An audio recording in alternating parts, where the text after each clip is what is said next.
Unlock the true potential of Deepseek AI by tailoring its intelligence to your specific needs through custom data training.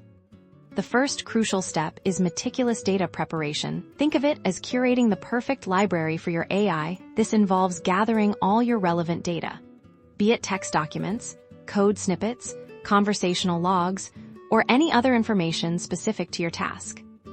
Next, you'll need to clean and format this data. This means removing irrelevant information, correcting errors, and structuring it in a way that the Deepseek model can easily understand. This might involve tokenization, a process of breaking down text into smaller units and ensuring consistency in the data's format.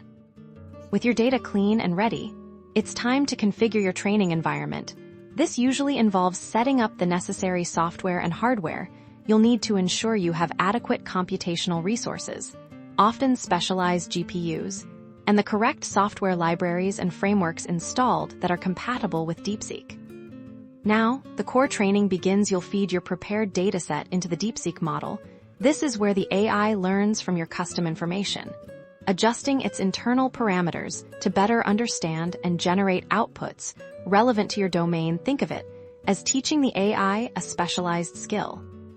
Once the initial training is complete, it's time for optimization. This involves fine-tuning the model further, often with smaller, more targeted datasets, or by adjusting training parameters. The goal here is to enhance the model's performance for your precise application, making its responses more accurate, nuanced, and useful. By following these steps, you can effectively train Deepseek with your own data, transforming it from a general-purpose AI into a powerful, specialized tool perfectly aligned with your unique requirements and goals.